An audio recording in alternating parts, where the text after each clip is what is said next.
馬上要舉辦海峽論壇哈，陸委會禁止地方的官員去，原來是中央不能去，中央官員不能去，現在是地方官員不能去，所以台東縣長饒慶鈴在臉書上說：“哎，真是無力啊！本來台東有很多的，比如說釋迦啦，他戴一個釋迦帽，哦，釋迦啦，他們最近那個芒果哈也都非常好哈，很多農產品都非常好。那本來可以除了台灣可以外銷到大陸去，那現在總要談吶，對吧？你很多東西你生意不談也不行的，你光靠農民談，你不如這個縣政府集體幫他談比較有利嘛，啊。那現在呢說這個地方首長都不能去，所以他說，難道民進黨要放任農民自生自滅嗎？那麼搞得縣市首長都不能去啊，很無力啊！哦，好，這是一個哈。那另外呢，史瓦蒂尼總理說有意與中國建交，但是呢，對我們好的史瓦蒂尼的議員哦，跟我們驻史瓦蒂尼的大使強烈反對。我們大使當然強烈反對，但他们的議員哦也說，那台灣跟我們很好啊。不是媽媽才重要。前一陣子記得嗎？他那個副總理，那個女副總理，等於當了空中小姐一樣，來回4趟哎，專機來台灣。陪了賴清德去，再專機給他送回來，再自己回去4趟哎，人家副總理哎，哦，照理講應該我們還答應去投資很多錢了，250億啊，哦，那怎麼回事呢？外交部說，對我們好的議員是關切，顯示我們的邦誼穩固。問題是議員決定不了事情啊，立委能決定事情嗎？議員能決定，當然是外交部，當然是總理那邊比較重要嘛。你在講什麼？本來說要去投資250億，也留不住他嗎？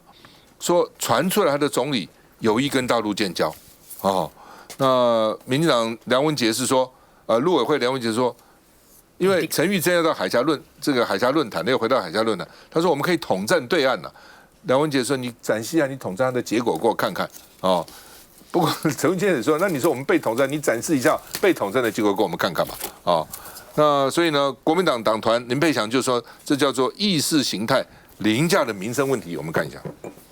陸委會升級禁令，禁止地方政府參與海峽論壇。原定出席的台東縣長饒慶鈴行程遭擋，不滿抗議。難道陸委會要讓農民自生自滅嗎？你們對農民做了什麼？饒縣長還是可以多去，不管他到哪邊呢？哈，譬如說台東的鳳梨世家，他也可以去日本，可以去哪裡？很多地方他都可以去，這些我們都不禁止，啊，我們也都樂見。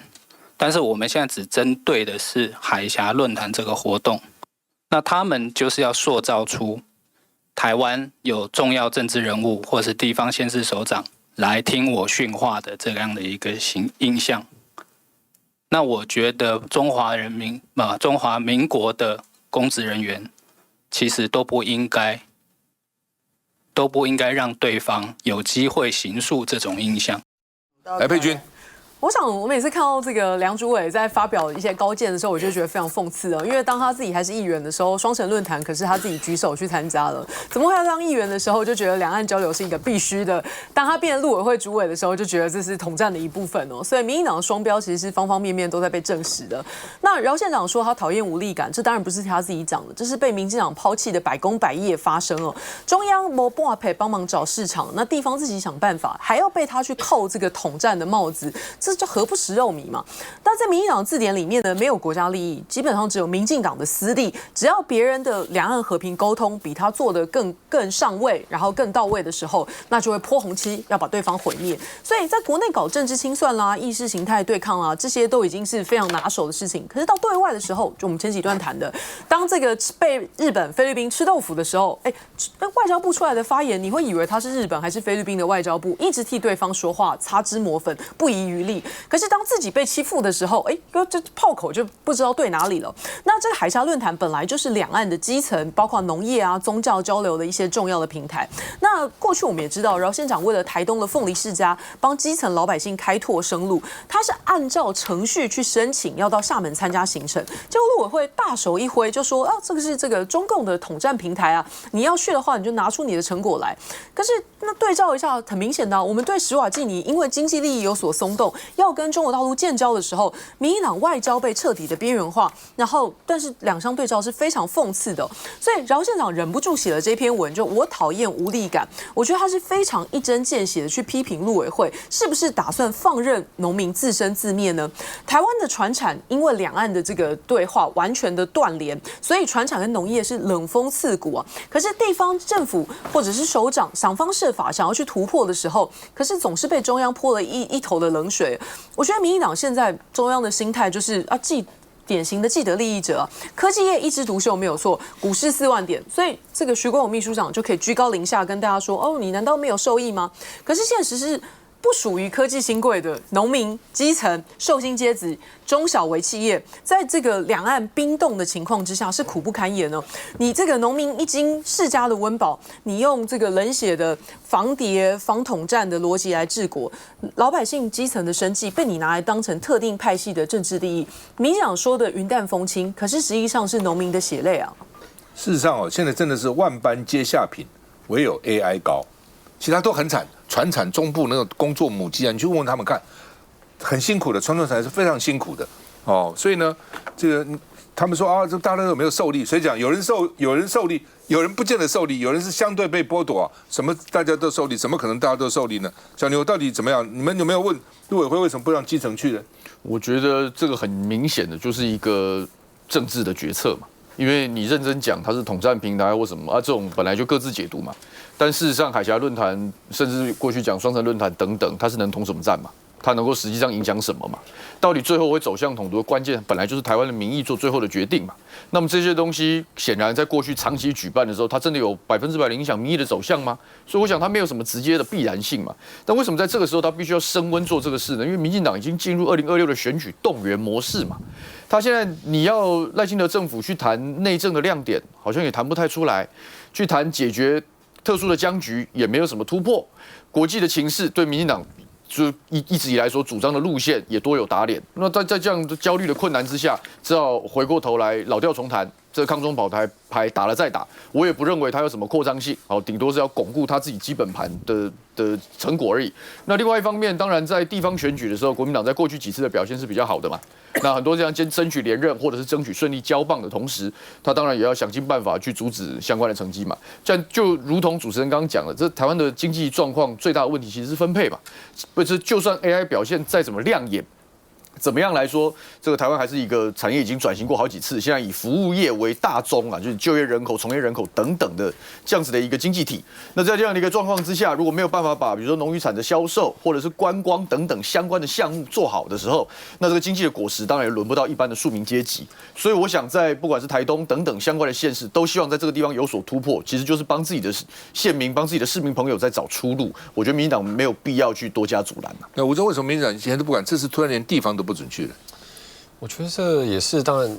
陸委會其實去年呢，陸委會是禁止中央嘛，今年擴大到地方。不過其實以剛剛講說民間，其實也不盡然啊，因為包含說，其實陸委會並沒有規範所謂民間人士，就所謂業者啦、公司啦，其實都可以去。它主要它是針對公職人員作為規範，所以饒慶鈴縣長就是被限制到了嘛。那我當然可以理解，饒慶鈴作為地方父母官，他覺得說他要把握任何一個場合來推銷台東的水果，我覺得這是很完全可以想象他希望去做到的事情，但是陸委會它作為一個兩岸的主管機關，其實坦白說，像剛剛大家講，這個海峽論壇它作為中國一個主要的統戰平台，其實當然是嘛，因為連中國官方自己也是如此定調這個活動，就是包含說，因為統戰有很多種形式，不一定是滲透，不一定叫你來台灣做共諜，它也可以是用利益跟你結合，說，我讓利給你，給你經濟上的好處，可是讓你在整個兩岸的路線中是比較接近中國的。所以剛剛小牛說，那所謂什麼樣是被統戰？其實因為這中國就是把包含說遊客、包含說農產品跟政治高度的掛鈎嘛。就像2016年當時，其實因為蔡英文沒有說出這個“9·2共”這幾個字，但其實當年蔡英文總統已經在就職的時候講了尊重9·2會談的歷史事實。其實當時包含李大為什麼都說，哇，這個說法其實對中方很友善。可是中國當時就說好，那不准陸客來台啊，因為你沒有講到“9·2共識”這幾個字。那所以當時很多的這些旅遊業者也上凱道抗議了。所以這就是中國利用經濟來影響我們國內政政治一個方式嘛。那我覺得，所以一方面陸委會要去做一個國安跟兩岸上的把關，但一方面民進黨政府當然也是要全力幫助我們農民啊。所以這幾年其實政府包含農業部一直在不論我們講說冷鏈的產業升級啦，或者說開拓日本的市場啦，像我們這個嘉義縣的翁章縣長，我看他1年就一直去跑日本啊。本來日本嘉義的這個鳳梨，2023年的時候賣到日本1年大概300噸，現在1年可以破700噸，所以我覺得民進黨政府也是會用各種方式跟管道來去支持我們農民啊。好不好？这个饒慶鈴現在的臉書是我討厭無力感啊，沒有人希望無力感嘛，但是實際上就是能做什麼呢？哦，那陸委會去年禁止中央官員去，今年禁止地方官員去，明年搞不好民間都給你在這有行業哦，民間牽涉到高科技的不能去，每年這樣推進，誰知道呢？老沈，我要替吳崢講2句話，真的，因為饒慶鈴講說我討厭無力感，我非常同意啊。你剛才也講了，誰喜歡無力感啊？每個人都討厭無力感啊。但這一句無力感應該奉送給陸委會。陸委會當然有沒有無力感？當然有啊，因為像主持人啊，像晚會啊，他們都講得很簡單。他統戰我們統戰回去啊，有這麼簡單嗎？有啊，不容易，有這麼簡單嗎？以一個大一個小這麼懸殊啊，你再用他同樣的方法來鬥來鬥去，我們是必輸。我要回到我們講的那個台灣東海那個漁權的問題了。上個禮拜這個事情發生的時候，我就預言這個禮拜或是遲早，那個釣魚台跟南海都會發生類似的事情。被我講對了嘛，對不對？太平島事情出來了，那主持人跟晚會都講說是因為你給他借口。我告訴你，我聽你講，你沒有講好，沒借口，沒給借口，他照樣來，你講一點蛇卡練球，毛手毛腳，一天到晚就進來。所以我們的政府部門說他是假執法真擴權，亂講，他不是假執法，他是真執法啊，是不是真擴權？沒有，他是用原有的主權主張，用治權再落實啊，用治權再落實的主權，所以我這件事情的話很困擾我，所以我一直都在想，這件事情如果換成不是民進黨執政，而是國民黨執政，那同樣的事情，日本我們的親人啊，賴清德的親人來咬了一口，而且還透了一把雨，好，那。我們力量比日本小，而且你又怕他，那老公就來了，那更沒有關係，你不本來我替你出嘴，哦，那根據民進黨的論述，那這是仇人啊，仇人出面了，要幫我伸張正義啊，要幫我趕親人，仇人要幫我趕親人啊，這還得了？所以你也不得不把他趕回去，對不對？但當然你們很為難了。但是如果你設想今天是國民黨執政，哦，啊，日本也同樣的方法咬你一口，吐你一條魚，啊，老共出來了，那我們的海巡隊是不是說，哎呀，親愛的兄弟們，我們這一塊是主權重疊的地方啊，我們應該聯手，同樣把倭寇打回去，是不是這樣？是不是這樣？我跟你講，倭寇啊，是倭寇啊，對不對？在國民黨眼中，日本現在是倭寇啊，不是一起把倭寇趕回去嗎？我告訴你，國民黨執政也不會這樣做。所以這種爭端啊，是應該要日夜祈禱，不要發生。因為一旦發生以後，不管是綠的論述、藍的論述，通通行不通了。來，吳崢，你覺得他幫你辯護辯得好不好？我們還是會跟日本溝通，也沒有讓日本占我們便宜就是他不讓你變得不好，我們意思啊。好不好？老沈，我跟你講哈，如果國民黨執政，會怎麼樣？如果國民黨執政，當然要對日非抗議啊，怎麼會就算了？而且肯定他，所以肯定他，你執政會肯，民黨肯定他，都肯定他，而且說。什麼？我將來不要影響我的權益，這不肯定他們不應該肯定。因為日本人是賴清德的親人嘛。那就好嘛。那你說國民黨一樣，國民黨賴清德是國民黨的親人，日本人是國民黨的親人嗎？不是嘛。所以基本上還是不一樣的，不會一樣的了。就是對日本、菲律賓，至少如果我執政的話，絕對不會這樣子。怎麼會這樣？國民黨很多人都不會這樣，他們執政會這樣子嗎？就這是一個，就對日菲該有的態度要有嘛。你自己人必自侮而後人侮之。你在美國那麼久，你也知道，當你自己尊重你自己，老美也尊敬你啊。但你自己都無所謂的時候，老美怎麼會看得起你呢？一樣了。我不曉得老美有沒有尊敬我。不管了，就是很自重。這是一個。第二個就是說哈，這是不是借口？老共是不是借口？老共當然隨時都想要屠我日記。你同意我啦？不，但是你讓他有機會嘛，否則你如果都去了，他能怎麼講？他就說你都不管，所以我來了嘛。你去，他也可能去，他也不見得就不去。但至少不会说你放棄啊。你認為這種事情發生還是一中各表可以行得通嗎？就一中不必表了嘛，對不對？你扯太遠，不扯這個。另外，你常常講說老共很大，我們很小，都是他統戰我們，真的不是，我不這樣覺得。我真的不這樣覺得，台灣有很多值得驕傲的地方啊。台灣的民主雖然我們有很多缺點，但是你就是一黨專政啊，你就沒有人否認啊。不，那這是统战手段，你講你的，我講我的嘛。但是有人下跪了啊。第二點就是說，台灣也很值得驕傲啊。我们台積電，我們的半導體真的是不錯啊，對不對？真的全世界來講都很棒啊。所以公認的啊。對，所以那這次你就可以那你就可以統戰他，你就表示我們很厲害嘛。還有老沈，如果派你去，是老共一看說哦，台灣居然能夠在這種教育制度下出現像沈大的這樣的人物，哦，好欽佩，這就是統戰。什麼叫統戰？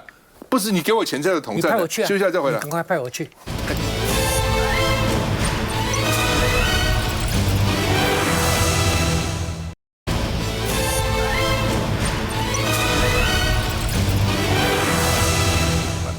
好，那麼屏東半導體的供應鏈專區動土，賴清德魏哲家同台見證科技新里程，說本來魏哲要到美國去的，取消哦，來去這個動土啊，然後呢，這個表示跟留台灣哦，而且呢，都這個整個勢力範圍到了屏東去了，哦，到南台灣去了，所以賴清德說拜託魏哲家推遲，哎，美國沒什麼重要，先不要去了，參加這個動土典禮。當然，總統這樣拜託你也不好意思啊，而且你要知道，台積電的股東政府是很大的股東哎，這是從國民黨時代開始的啊，因為那時候台積電剛開始的時候沒有人要投資啊，誰去投資啊？王永慶也不知道那是什麼東西啊，沒有人知道那是什麼東西啊，所以那個時候怎麼辦？什麼國民黨去投資哦，然後國發就是那個什麼行政院是吧？行政院怎麼去投資哦？那國民黨是傻傻的都把它賣了。如果國民黨不賣的話呢，現在有國民黨也是大財主，不過可能黨產會也把它沒收了，就是了，好吧？這個台美關係史上最佳，但是呢，就是說我們跟美國關係好，但是台積電在華府遇到逆風，為什麼？共和黨很多人說不行啊，他違反專利啊，侵權啊，因為他去侵了這個聯電的權啊，這我也不懂，台積電去侵聯電的權，那這個很奇怪啊。但是呢，國會議員這樣說哦。那另外呢，這個台積電就說沒有啊，說我們一切都合乎法規啊，哦，智慧財產局認為說可以提專利無效來反制它，哦，所以因為被一個專利蟑螂咬上，昨天我們有討論，哦，所以大概荷蘭什麼一個專利蟑螂，就愛爾蘭都不是荷蘭，愛爾蘭搞這個東西，哦，所以呢就被它咬上了哈。那這個台積電被告說媒體就應該打造智慧財產的護城河了，哦，那另外呢，陳沖。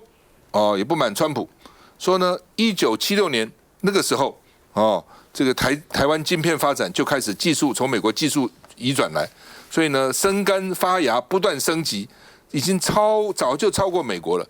你川普惱羞成怒，說我們偷哦，跟說我們這個去侵人家的權一樣，都是一種病態心理。不，台積電絕對不是偷來的，哦，也沒有偷你們的專利，哦，那所以呢，駐加拿大代表叫曾厚仁。說台灣才是讓奇蹟發生的地方哦，所以我講台灣很多地方真的在全世界都可以覺得說我們真的很驕傲的哈。那另外呢，這個川普原來說偷了，現在呢這個改口了哦，說台灣要台積電很好，要來投資了等等等等哈。不過他沒有講是我逼他來的，因為我用關稅威脅他啊。我們看一下。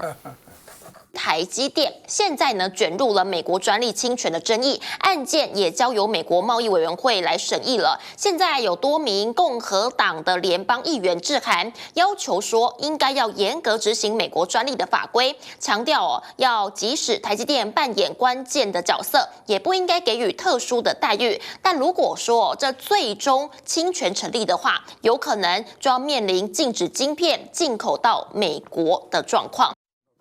來，這個慧偉，我在擔心這個，大家現在講說是專利蟑螂，但如果不是呢？我不是的話，我們就怕政治的影響，政治有沒有影響過？在美國有沒有先例？我跟各位報告，我回想我一講大家就回想的，1980年toshiba的半導體就類似現在就做的這個記憶體啊，這半導體是領先美國很多啊。美國是用了什麼方法把這個東西吧一路打，最後到了1987年，利用說你賣了這個潛艇的相關的零件給了那時候叫蘇聯，所以說徹底的東西吧就基本上是離開了那個市場。但是我們現在來看了哈，大家就在談這個北愛爾蘭的一個專利蟑螂，這個專利蟑螂又跟這個聯電以前的專利有點關係哈。但我就上網去看了，這個台積電它的競爭的廠商有誰？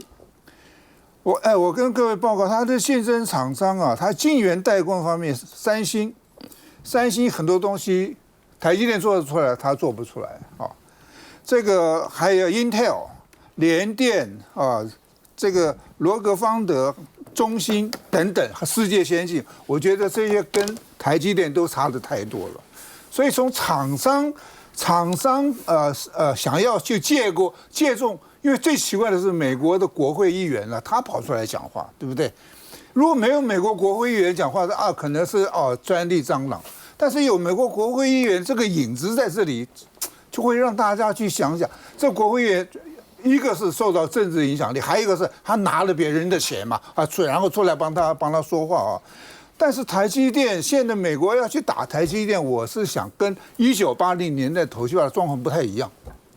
第二個呢，它的競爭廠商，就我剛才念的那些台積電在做記憶體的這些半導體的全球的競爭廠商，好像也不是。所以這個裡面呢，可能是專利蟑螂。如果可能是專利蟑螂，這個事情解決的方法大概兩個，一個就用錢把它搞定。還有一個就是打官司嘛，打官司時間可能會比較長。人家就是要錢啦，就是要你賠償了。這個在美國華盛頓大學做過教授的，在美國很厲害，对老美很厲害的。那你說該怎麼辦？如果你是台積電，該怎麼辦哦？那個國際法，那專利那部分的法律，我是外行，但是我可以去嗅到這個味道，就是說今天出手打你的是一個專利蟑螂公司，那。兩個小公司，而且還找了議員，都是在愛爾蘭嘛。那愛爾蘭哦，你想到愛爾蘭的 GDP 現在漂亮的已經漂亮了好幾年了。為什麼外資都在愛爾蘭設甲公司、子公司，一堆大的亂？稅很低嘛，稅很低了，都在愛爾蘭。所以這些人的主意啟動，然後去耸動這個蟑螂，然後這個蟑螂你看進來挺這個蟑螂的4、5個議員了。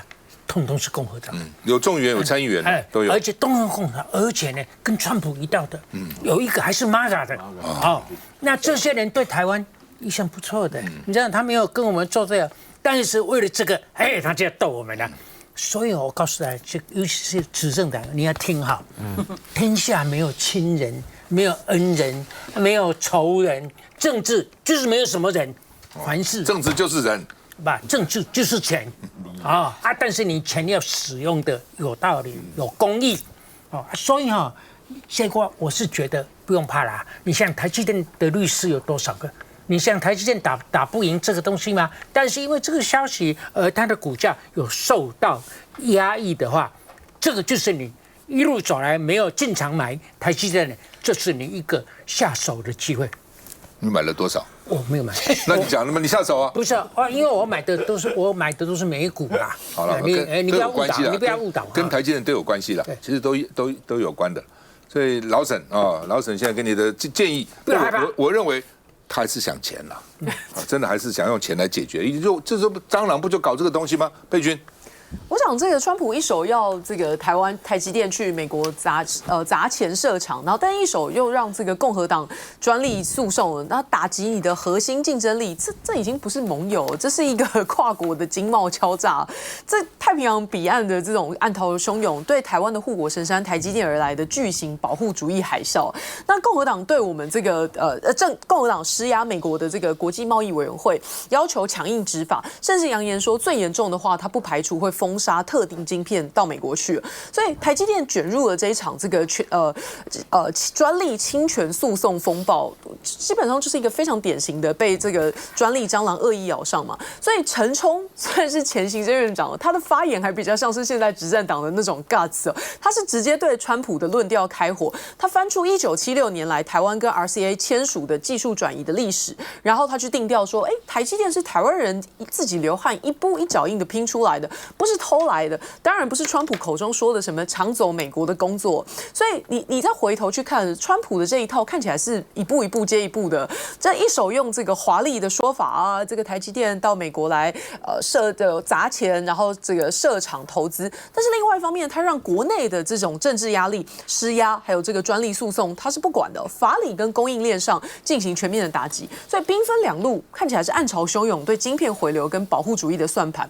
那民進黨政府如果繼續這個裝聾作啞，或者是不吭聲，那陳忠院長，我說真的，他也比較像執政黨哦。那這件事情，我認為他徹底的檢驗美方對台積電的真實態度，就是在黨不斷的提醒，川普是一個重利，我不說他錯，重商重利，保護國家利益，講求交易跟現實利益的，在他眼裡，台積電並不是民進黨象徵這個民主同盟的一個看板或者是一個信物，它是隨時可以擺上大國的博弈天秤上面兩端，稱斤論兩的一種籌碼跟這個軍費的清單。所以美國的如果半導體戰略需要刺激，比如說晶片法案，或者是這個晶片回流，那或者是川普他為了他的政治選票的時候，美國的政客是可以毫不留情的利用 ITC 的法律武器对台積電進行這個極限的施壓，或者是政治敲詐的。佩君剛才讓我也想起來啊，你看光個台積電，川普講了多少次，一直變偷啊，反正被有壓迫了啊等等。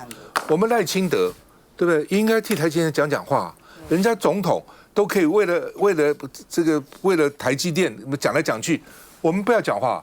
總統剛才講了，民黨現在每天講我什麼這一季的什麼 GDP 漲多少，我的經濟成長率漲多少，都靠什麼？就是靠台積電啊，靠這台積電相關了。它占你股市的權重42%。你賴清德有提台積電講過一句話嗎？美國怎麼講都不講話。當川普說你偷我的時候，賴清德該說我什麼偷你？沒有偷你的，總是要講這個話吧，對不對？川普不講話，你可以說總統不要介入。川普每天講話。你都不講話，當然不講啊，當然要講了。休息一下再回來。